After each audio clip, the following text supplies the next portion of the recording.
All you have is an old house and this field. While I have made a fortune, she mocked me. I am Diane. This year, as I turn 50, I spend my days doing household chores. People often tell me I look just like my parents, saying your eyes are exactly like your mother's. Day by day, I feel my face resembling my mother's more and more. 25 years of marriage have passed, and my 2 children have grown up and left home to live independently. My eldest son, Kevin, pursues his passion in the IT field and is building his career at a leading company in New York. Meanwhile, my younger daughter, Mandy, stayed local and works as a nurse. The images of their childhood feel like distant memories now. Now, it's just my husband and me starting our life together. We talk about cherishing our time together, but life is unpredictable. As the children moved out, a new challenge awaited me caring for my aging parents, who had farmed all their lives. Strong and healthy in their youth, they lived a life free from hospitals. The image of my mother always smiling, and my father working energetically beside her,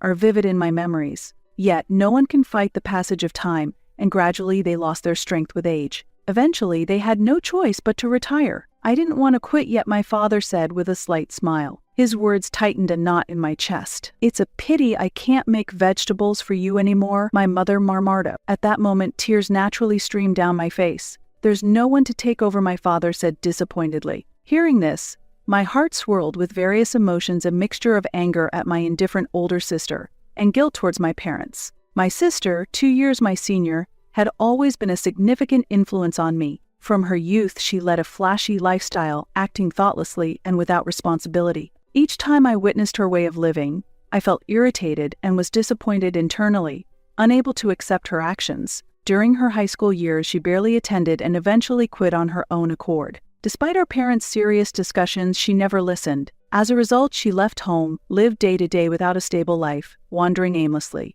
Then, without any warning, she would appear suddenly and demand financial support from our parents. Each time I saw her live like this, I felt immense frustration and powerlessness. Still, because she was their daughter, our parents couldn't bring themselves to scold her harshly. I felt a certain irritation with my always gentle parents. As they aged and moved away from farming, my sister stopped visiting home altogether. She harshly said, "Your life must be tough now that you stopped farming." Hearing her cold words, I couldn't help but feel indignation. She had no interest in our financially struggling parents. I was truly furious at my sister, who showed no gratitude towards our parents. Despite being my sister, her actions were dreadful. Seeing her attitude made me think that the saying "blood is thicker than water" is a lie. As caregiving became necessary, I returned to my parents' house and dedicated myself to caregiving daily. The daily caregiving tasks were physically and mentally demanding, but remembering the love I received from my parents as a child always powerfully supported me.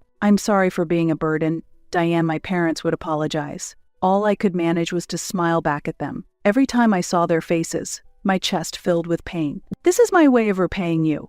I am who I am today because of you, Dad and Mom." I expressed my deep gratitude. "Thank you," my mother said simply, with tears of gratitude. Seeing her like that, I struggled to hold back my own tears. The doctor had told us, "Your parents won't live much longer." Those shocking words left me feeling as if my whole body had frozen. Wrapped in deep sadness, I needed considerable time to accept reality. Even with emotions running high, I reached out to my sister. With trembling hands and nerves, I tightly gripped my cell phone. "I want you to come and see Dad and Mom," I said cautiously, suppressing my shaky voice. No matter how unreasonable her actions, she was still my sister, my family, and our blood connection could not be erased. At least in her childhood, she must have received our parents' warm love. I deeply hoped that somewhere she remembered that fact, because it might be the last chance. I told her to come and see our parents. However, her response was cold and heartless, contrary to my expectations. Her words lacked empathy, and her near betrayal response deeply wounded me.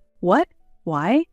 "I don't have time for that," my sister replied indifferently. Hearing that, I was stunned and very disappointed. Was she really out of time, or was it just an excuse? Such thoughts crossed my mind. "It's bothersome," she continued, "to dismiss our parents so casually." I was appalled and overwhelmed with sadness. "I'm working a part-time job.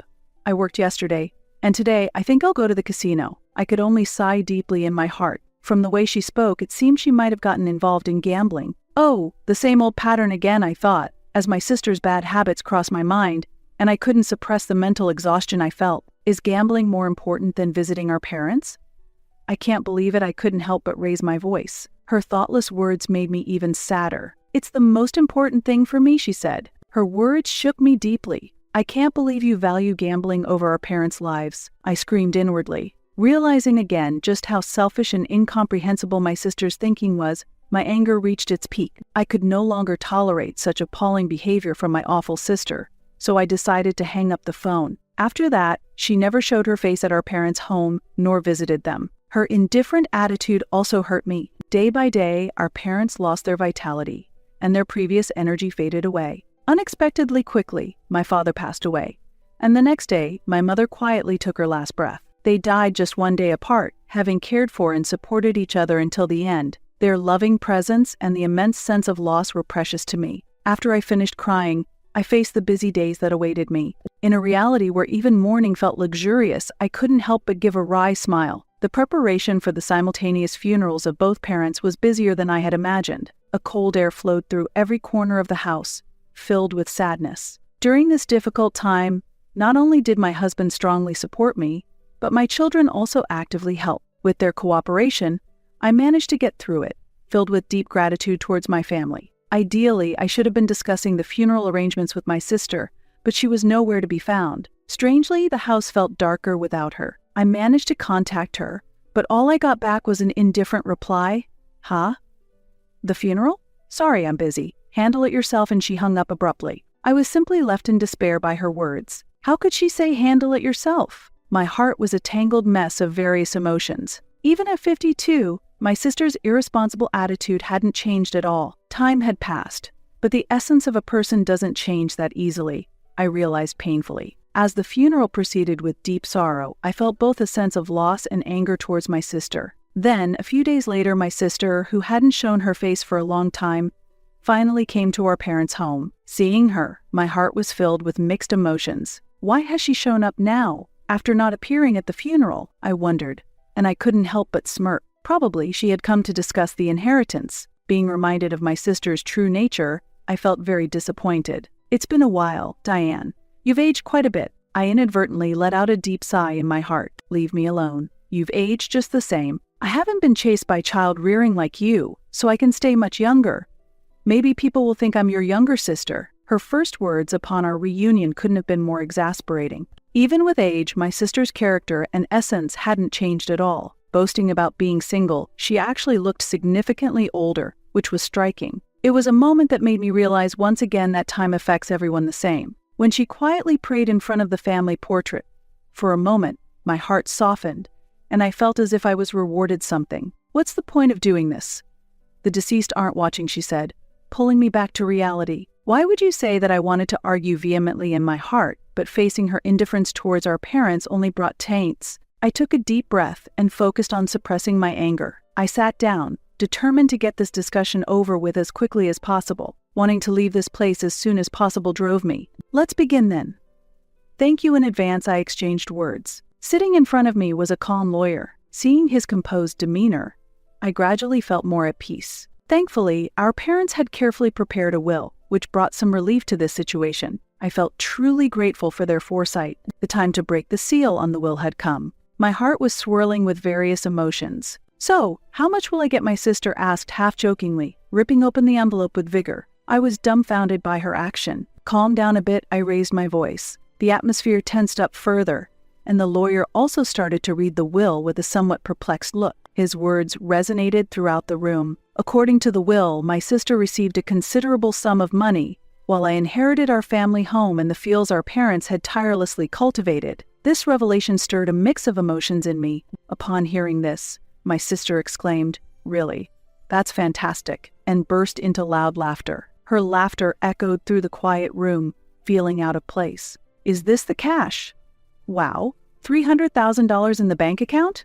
That's amazing. They earned more than I thought," my sister exclaimed in surprise. As she stared at the bank book, the greedy gleam in her eyes gave me goosebumps. Indeed, the amount was substantial. Thinking about how our parents had built up such wealth through hard work filled me with pain. For my sister, who led an irregular life and never held a stable job, this sum was like a gift from heaven. Watching her exuberant reaction, I grew anxious. I, too, was surprised that our parents had left behind such a sum. Knowing their frugal lifestyle, it was a shock. They had poured their lives into farming, showing little interest in other pleasures. So thinking about their dedicated, simple lives filled me with mixed feelings. The contrast between their modest living and the fruit of their labor left me with deep, complex emotions. "And what about Diane?" my sister asked, still laughing incessantly, gauging my reaction.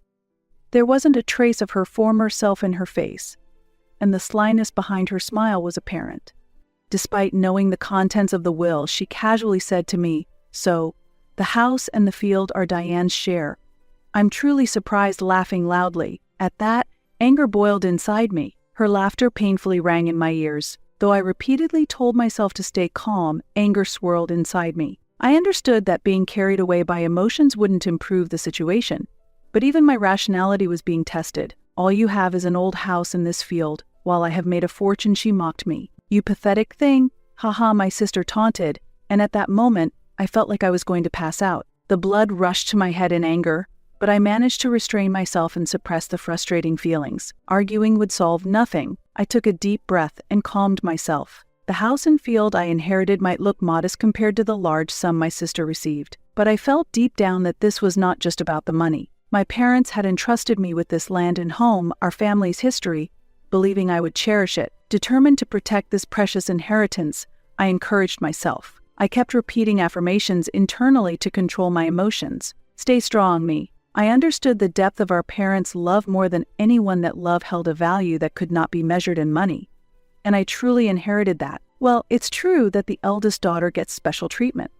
And since I was especially favored, I can somewhat understand our parents' feelings, my sister remarked. I smirked inwardly at her words. After finishing her laugh, she casually swung the bank book in front of me, bringing back a fleeting sadness of her childhood self. "Well then, I'll be taking this with me," my sister cheerfully declared. "I want to avoid any trouble over how the inheritance is split later," she continued, her calm demeanor slightly betrayed by her urgency. The lawyer had already prepared the necessary documents, and my sister signed them before leaving. As I watched her back, my heart was filled with tumultuous emotions. Once my sister was out of sight, I shouted, "Never set foot in this house again." My own actions felt like a scene from a farcical comedy, ironically. I resolved to erase her presence from my memory. Yet, telling myself this, the question of whether I could truly forget a sister with whom I shared blood continued to smolder in the depths of my heart. This was probably our final farewell. Though I told myself this, the thought brought a feeling of constriction in my chest,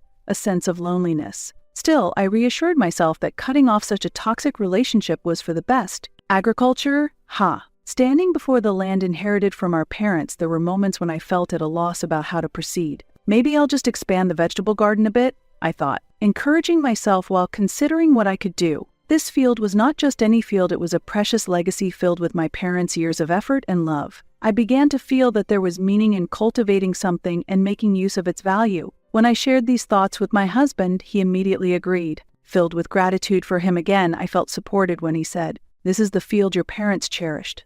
I'll support you." His encouragement helped me resolve to move forward without hesitation. I started learning how to care for the long-neglected field from a farmer, who was a friend of my father, and began the work. While confused by this new challenge, I felt the significance of making even small advances. In addition to the crops my father had previously grown, I also tried new types of vegetables. The days of farming continued with many attempts and failures. I keenly felt the harshness of farming throughout this process. I would often murmur, "Farming is really tough," while sighing. Certainly I had some experience growing vegetables at home, but this challenge was on an entirely different level. Every day I was reminded of my own limitations, the vastness of the fields, and the difficulty of growing crops for commercial purposes rather than for personal consumption. Understanding the rigors of true farming deepened my respect and gratitude for my late parents day by day. Revitalizing the parched land proved to be a tougher task than anticipated, but my daily diligent efforts gradually began to yield results. Finding the right crops for the soil was not straightforward and involved much difficulty.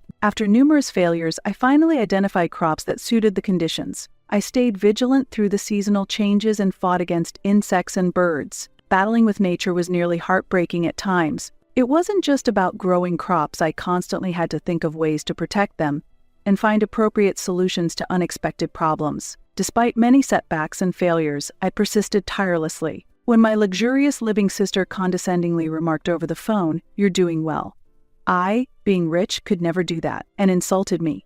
Anger welled up inside me, unsettling my heart once again. I don't know how she found out I was farming, but she contacted me. Her attitude was as infuriating as ever, and every word irritated me. I didn't even have the energy to argue with her. I just kept telling myself to forget her. I wasn't sure if I could truly forget her, and the uncertainty troubled me. Strangely, my anger towards her fueled my energy, allowing me to immerse myself in farming. A significant amount of money was needed to buy used agricultural machinery, but I considered it a necessary investment and decided to use my savings to make the purchase. I'm investing in the future, I repeatedly told myself. It's your money you saved, so there's no problem. My husband assured me, his generosity filling me with deep gratitude. In fact, it was money I had diligently saved from the allowance he gave me. Technically, it was his money, and thinking about that made me feel somewhat guilty. Yet he supported me without any worries, and his attitude moved me to tears. My gratitude for him was renewed, and I found myself drawn to him all over again. I really chose a good person, I quietly murmured to myself. The children also actively researched agriculture on the internet and shared their knowledge with me. I was truly grateful for my family's actions. The local farmers, whom my father had known for years, were also incredibly kind and spared no effort in helping me. Supported by the warm help of these people around me, I felt heartfelt gratitude every day. If it weren't for my irritating sister, I could fully dedicate myself to farming. I resolved to erase her from my consciousness and took a firm step forward in my new endeavor. What began as a mere hobby in agriculture had, before I realized it, become a major part of my life, and I seriously delved into it. As time passed, I truly felt I am indeed my parents' daughter, and explored this path deeply. I felt a slight pride and satisfaction in this realization. And finally, I accomplished it. Long-term efforts bore fruit, and a surge of emotion welled up inside me. I was moved and overwhelmed by the first harvest from this field. The sensation made my eyes warm with emotion. And though the yield was small compared to the vegetables my parents once grew, the fact that I had nurtured these results myself gave me a profound sense of fulfillment. That was enough. Even if the results were not grand, I repeatedly reassured myself of the significance of what I had achieved and felt the impact of having taken a significant step forward. "Well, you wouldn't think it's your first time, you're quite good at this," said an old man who had been farming for years, addressing me. His warm words made my heart feel cozy. "No, I've gotten old myself," I thought with a self-deprecating smile. Yet seeing his aged appearance reminded me somewhat of my father, and I was deeply moved. A compliment from someone who loved farming as my father did felt like encouragement from my father himself, and I felt nostalgia mixed with loneliness. "How about revising your fertilizer and watering? Maybe try that fertilizer your dad used to use," the experienced old man suggested. Listening to his advice, I realized there was still so much to learn. Based on this valuable information, I resolved to strive to come close to the rich flavors of the vegetables my parents once produced. My love for my parents was translating into my efforts in farming. My efforts were gradually bearing fruit, and the field was slowly transforming. Each time I saw the crops grow, even just a little, I felt great joy within. What started as work in just a corner of the field had eventually covered all the plots. The vast change surprised even me. Day by day, as I experimented with various crops, I repeated failures and successes. Each day was filled with new discoveries and continuous learning. Gradually, my farming skills improved, and the quality of the vegetables I could produce significantly increased. Over the years, the fruits of my labor began to show. It's amazing, another bountiful year. "Thank you," as always, said the words of gratitude from my buyers, making my heart leap. The joy of meeting their expectations and the fulfillment of being recognized filled me even more. We look forward to more. Hope and a sense of responsibility for the future have blossomed within me. Thank you. I look forward to continuing our partnership. I was filled with gratitude. The vegetables I grow in my field have reached a level where they can be sold. The land my parents cherish now supports my livelihood. We have also found merchants to trade with. Though gradual, this business is beginning to take shape. One day, there was a request to feature me in a special project titled, "How a Housewife Succeeded in Starting Farming." I was a bit bewildered by the sudden proposal, but learning that the vegetables I grow have become popular locally added to my surprise. However, this achievement is not mine alone. It exists because of the support and advice of many people. I have been able to continue farming, especially with the wisdom my father left behind. My father's teachings still live in my heart, and I hold a deep sense of gratitude. Yet, I am not satisfied with my achievements. Feeling the importance of evolving and aiming higher, even if slowly, I spend my days. I am still far from creating the ultimate flavor my father achieved, and my pursuit of that ideal seems endless. I was embracing a strong determination to strive even harder when suddenly, a voice from a forgotten past echoed in my head at the scream. "What is this?" I shuddered involuntarily. A cold fear ran through me. As I was heading to the field, a voice I should not have remembered called out from behind. There was my sister, whom I had not seen in a long time. "Sis, how many years has it been since our last meeting?" I could feel the length of time. Though I could recognize her from the faint traces of her former self, the person before me had changed significantly. Her appearance had aged remarkably. She looked so different that it was as if she was someone else entirely, beyond merely getting older. "You've aged quite a bit." I was astonished by my own comment that slipped out. "Leave me alone." "It has nothing to do with you." Her unchanged reaction brought a complexity of feelings within me. Noticing my gaze, she suddenly frowned and yelled. Seeing her angry face brought back memories, and I even felt a bit nostalgic. However, that expression no longer scared me. If anything, the scene was almost comical, and I had to struggle to hold back laughter. "What's with the sudden visit?"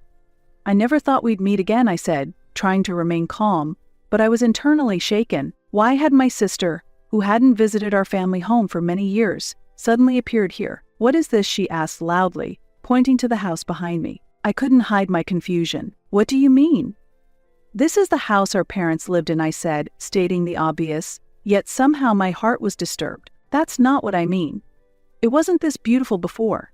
It used to be much older." "Ah, I see." I felt a little relieved by her words. I had considered selling our family home, but after renovating it, it has been transformed beyond recognition. It was the fruit of my hard work. "I renovated it a while ago," I answered, but I was scared of her next reaction. "You had the money for renovations." I felt a bit annoyed by her question, but responded calmly. "It was money I earned from farming." I answered confidently, but her response was as usual. "How can you make so much money from farming?" I wished she would ask more gently, not in a shouting voice. I'm not hard of hearing yet, but I sighed deeply inside. I grew vegetables on the field we inherited from our parents.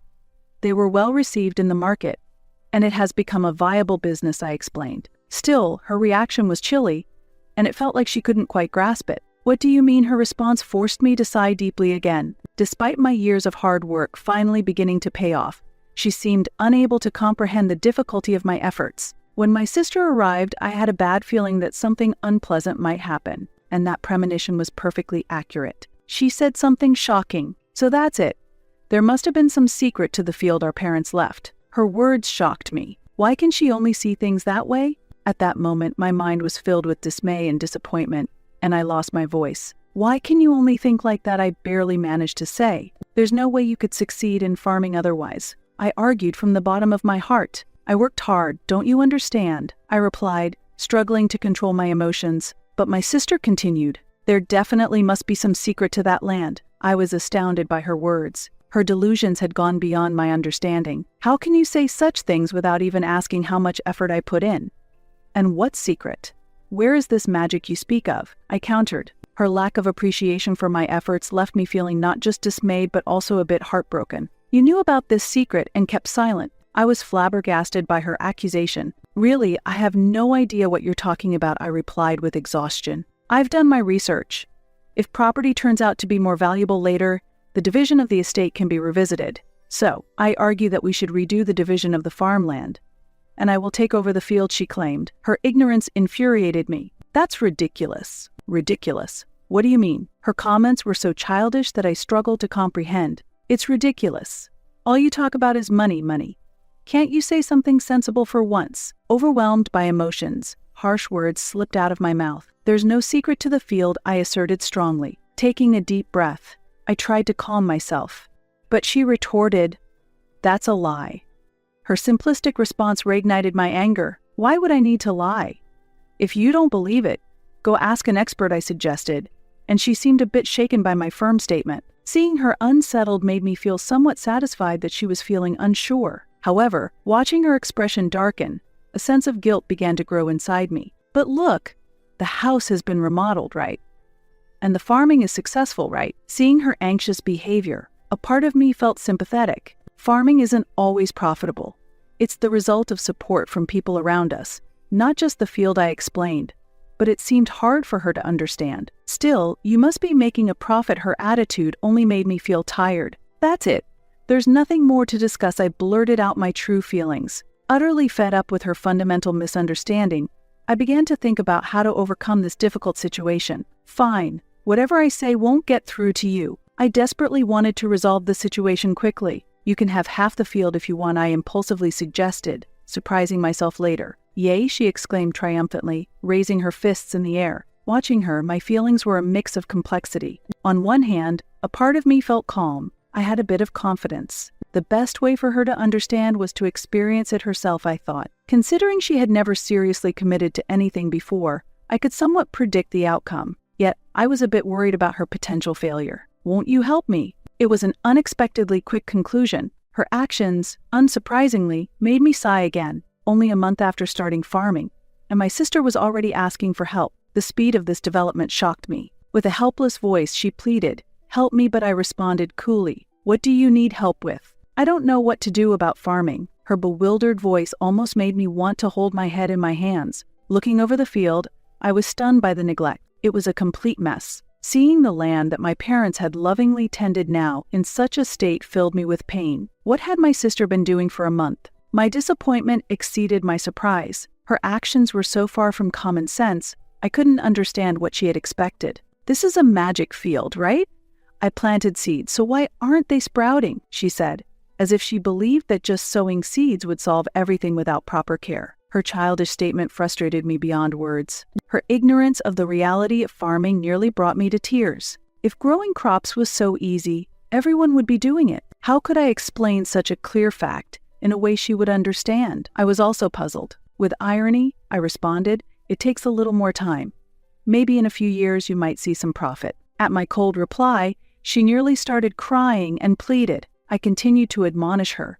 "This isn't the time for such talk," but she suddenly raised her voice. Surprised by her sudden change, I was taken aback when she revealed, "Actually, I came at coming up in a few days." "You have a debt?" I asked again, incredulous. "Yes, I'm covered in debts," she confessed, and I was speechless with astonishment. "Why would you do that? You received $300,000 from the inheritance, didn't you?" My heart was a whirl of confusion and disappointment. "That money is gone. I used it all on gambling, and there's nothing left," my sister quietly explained, and my heart turned cold. "Really? You can't be serious." I was speechless, overwhelmed with anger and despair. I didn't want to work, so I thought I'd make a big turnaround by borrowing money. That all failed. Then I heard you were succeeding in farming, so I thought I'd try it too. But why is it so hard? It doesn't make any money at all. Exhausted by her story, all I could do was sigh deeply. "I don't know what to tell you." I was dumbfounded by her lack of understanding. As I sighed deeply in the depths of my heart, I felt the emptiness of this conversation. The realization that my sister had squandered the precious inheritance from our parents in just a few years filled me with deep indignation and disappointment. The guilt towards our parents for her reckless actions tightened around my heart. "Thinking you can easily make a profit from farming, how naive can you be?" I was amazed at my own disgust. "This is no joke," I shouted internally, feeling at my limit. Unable to contain my anger, my voice grew increasingly stern. "Please, Diane, I'm begging you. Help me," my sister pleaded in a desperate tone. Her words shook me, but I took a deep breath to maintain my composure. "I'm sorry, I can't help you," I stated clearly, surprised by my own decisiveness yet confident in my choice. We were family, but I no longer felt a desire to help her. All the emotions I had held back suddenly surged forward. If my sister had shown any willingness to resolve things herself, perhaps I would have reacted differently. I might have considered it more if I had any hope that she would, but ultimately she always sought help from others and never tried to stand on her own. I felt a profound disappointment with this reality. Seeing no initiative from her to change, I realized I could no longer have any expectations. Her consistently self-centered behavior deepened my despair. "Please, can you lend me just a little money?" she implored desperately. As I decided to walk away from the field, leaving my sister behind, my heart was a turmoil of emotions. I did not want to know what would become of her after this. I wanted nothing more to do with her. Still, when I heard rumors that she was being chased by debt collectors, part of me felt a slight pain. But without further details, I ultimately had to accept that her life was her own. Resolving to step back from my sister's life, I took over the field again. As I shouldered all the responsibilities, farming on this land smoothly unfolded, and I was ready to take new steps. I vowed to carve a new future in the field my parents had left behind. While massaging my shoulders during a break, My husband came over and massaged them for me. His kindness on his days off, helping with the farming, warmed my heart. I remembered his words from a while back, "It would be nice to farm together after I retire." Those words resonated, and tears naturally welled up. I was filled with gratitude. A new chapter of life with my husband was about to begin. Our children were also starting to take an interest in farming, and they might join us. I felt the family bonds deepening day by day. This house and field are a treasure filled with my parents' love. I hope they are pleased, knowing I am continuing to protect what they cherished. Looking up at the sky, I could see my parents' smiling faces. "Mom, Dad, I'll take good care of this field. Watch me. I'll grow vegetables